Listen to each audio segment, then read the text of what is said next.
la mer qu'on voit danser le long des golfes clairs a des reflets d'argent, la mer, des reflets changeants sous la pluie.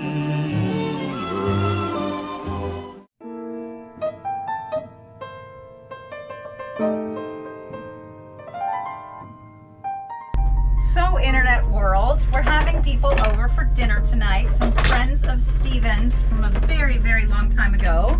We're going to have rice and key lime pie and salad and swordfish with a butter lemon garlic sauce. And hopefully it will all turn out. Sometimes my food it can be spotty because I like to be brave.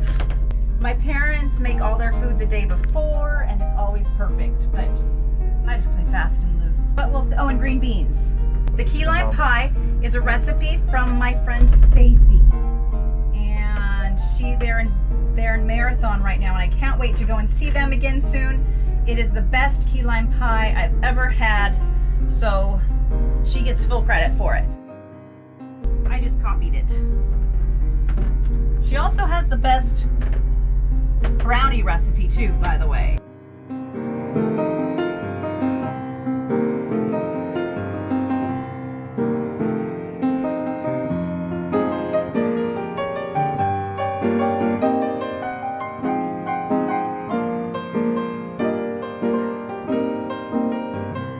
So we have rice cooking. Here's our sauce that's in process, and we have swordfish. One of the tricks to cooking on a boat, you can cook almost anything. I can cook almost anything on a boat, as long as I can cook it in a house. My oven is not quite as big, and I have to always be putting things away. So this whole surface was covered half an hour ago. But now, before they get here, I really need to put some stuff away, make sure that I know what I'm gonna do with the swordfish, and wash the dishes up, because everything falls apart really fast. Hey Sam, what have you been doing all day? Sam's been polishing stainless all day so the boat looks nice outside as well as inside.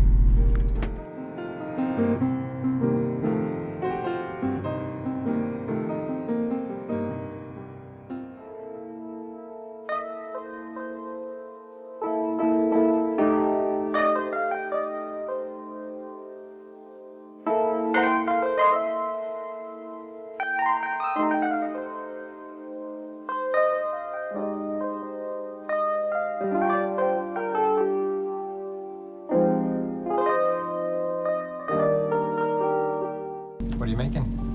I'm making a custard pie to bring to Thanksgiving dinner.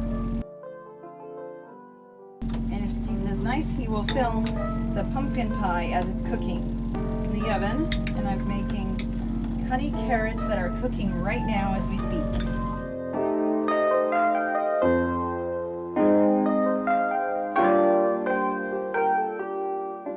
Thanksgiving in St. Mary's was wonderful.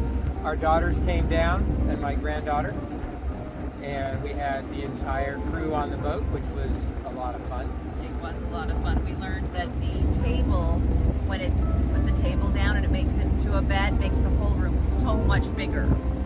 Yeah, it's like this massive couch now, and I mean, when you lower that table down, it comes down with a screw, it winds down, and it sits on some other boards to support it. It's super sturdy, and it is the size of a regular double bed in a house. Yes. Double bed. I'm thinking of taking that one for myself. It was wonderful having the girls, and so all three kids were in the same place. We got some pictures of the girls on the steps the way they were when they were 2. That was cute. Yes. And Ellie loved it. She loved just running around. Yeah. The Thanksgiving dinner was really nice. It was nice meeting a bunch of other nice boaters. We met new people. We ran into people too that we've met at other places too. So it was nice. Yeah, they held it at the Southern River Walk instead of at Seagulls. I'm not sure what drama caused all that to happen, but Southern River Walk picked up the torch. Southern River Walk was great. They were very, very nice. Yes. And we went went back there and ate again just to make sure that we gave them some real money after they donated their time and effort for Thanksgiving. And that also means that there were wait staff and bartenders who were willing to work on Thanksgiving, which was really nice too, because Thanksgiving is a good family day. And the locals understand all of this is put on, though the venue is had by one of the businesses in town. All of the Thanksgiving turkeys are cooked by former cruisers and local boaters that are part of the yacht club, and they give people rides and they help you out, and they organize extra events too. There was events, a whole week of events that you could attend, so that you could go and meet with other boaters, because we all want to meet up and hang out, but our boats are all too small to just host everybody. So they go above and beyond there. I highly suggest it. I just thought the people that put on the dinner were so supportive and so attentive. I mean, it was marvelous.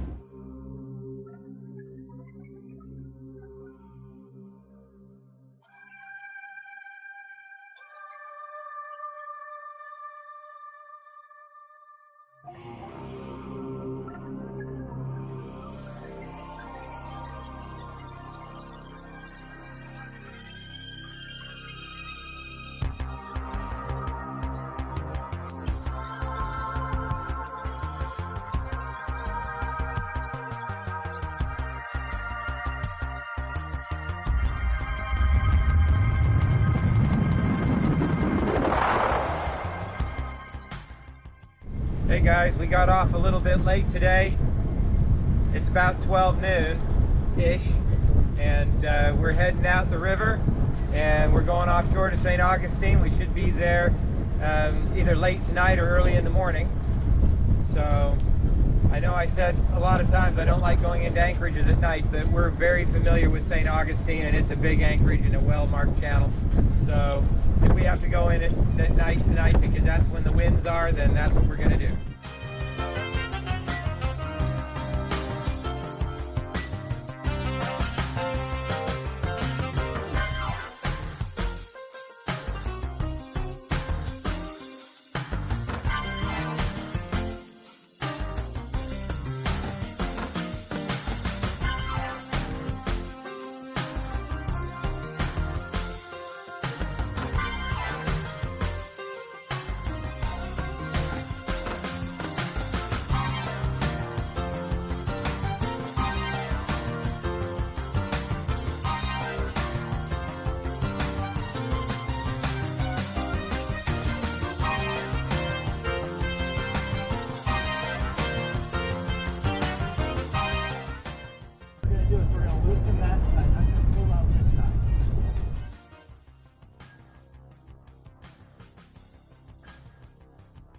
And then go ahead and loose it, take it off, but leave like one on it.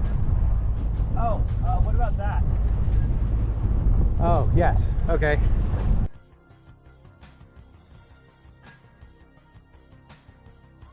Just keep a little bit of tension on it, Mom, not a lot.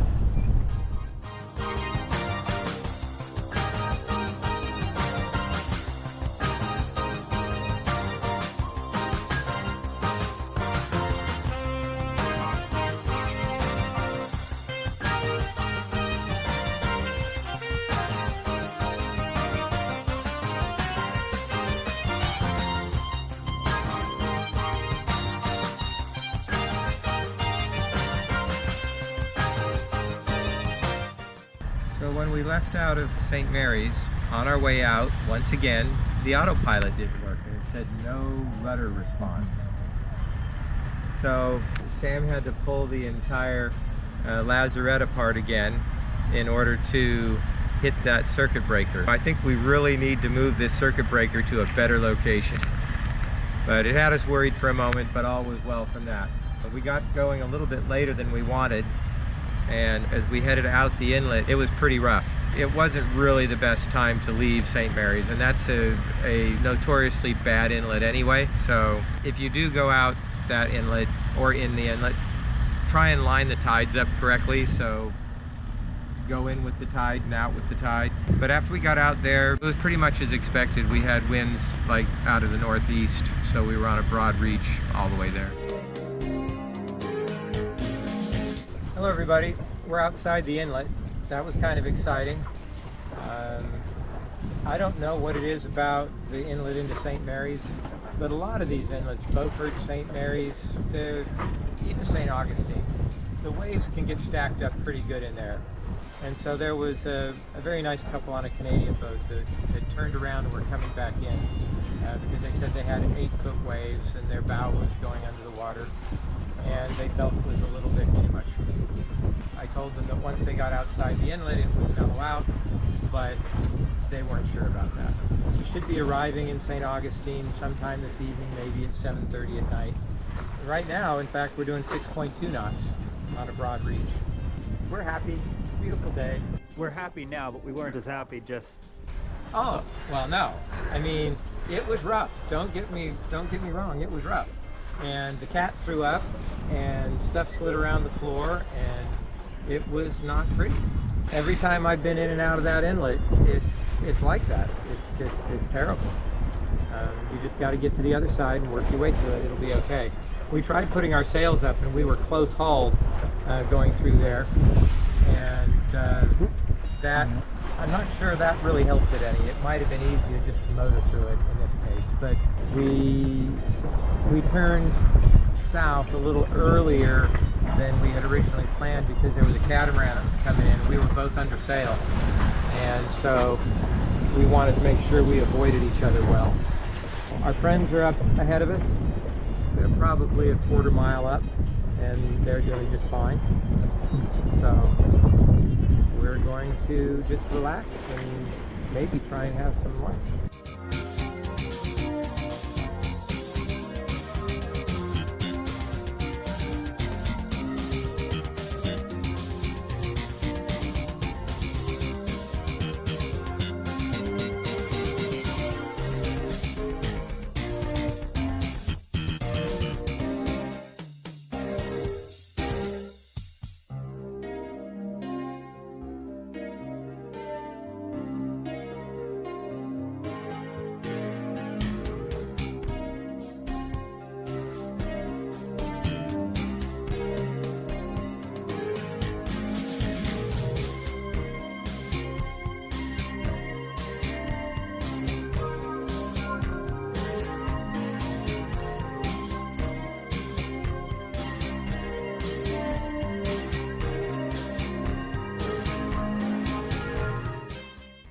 So we're heading in towards Jackson just a little bit. There's some fishing boats out there, and we're trying to get around to the west of them.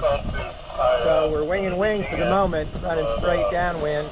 And once we get well enough clear of them, then we're going to go ahead and turn back to the south more.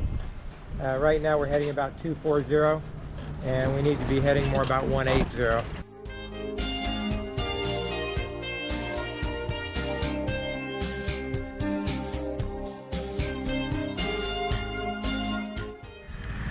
So we broke one of our rules, the things we generally don't like to do on our way from St. Mary's to St. Augustine.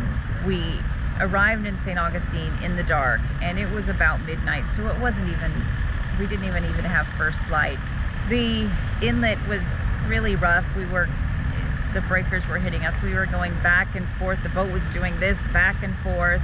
It was dark, and we'd been informed by another boat that there were some buoys that weren't lighted and that were in the wrong place. So Sam and I were up on the bow, and I ended up just sitting down because it was all wet and just holding on for dear life, trying to find those buoys and see where the lights were. It just felt like it wasn't really well lit, and it was a kind of a dark night too. We made it in safely, so that felt really long. And again, it was just, I don't know how long the boat was doing this back and forth, and you just held on to the hope that you didn't fall in the water. It wasn't. Well, and water was crashing over the deck, and so you're sitting on the wet deck with water running in the gunnels. Yeah, so, yeah. And then... with a flashlight, of course, we're trying to find these buoys, right? And then we arrive in St. Augustine and just had a heck of a time trying to find somewhere to anchor. And again, it was mostly our fault because we came in when it was dark. If you come into a dark anchorage, it's already filled, right? Everybody's already there. So the idea is you need to come into an anchorage when the other people are leaving. Like in the morning. Like in the morning. Good time to come in. Yeah. So I would rather leave at night, sail all night, and then arrive in the morning than leave in the morning and arrive at night.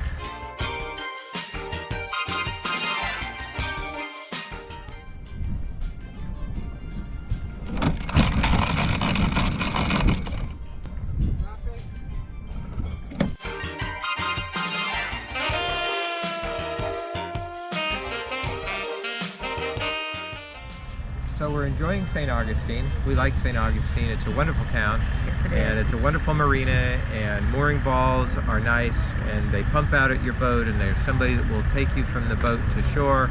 It's a great place. Yes. We're trying to get a few things done here, some shopping. We're trying to find a vet for the cat. We're trying to get computer parts for Sam's computer that's broken. We're kind of hanging out here, but we're planning our trip south to Fort Pierce. It looks like it's a 36-hour run. We're debating right now whether to go on the ditch or whether to go offshore and around Canaveral. And so we're watching the weather. Part of this is a goal to be in the Bahamas for Christmas. And so we don't want to take too long to get down there, but we also don't want to rush down there and miss everything either. Yeah. So it's a hard decision. So keep watching the channel so you'll know what our choice was, whether we took the ditch or whether we went out on the real ocean. And we'll see you next video.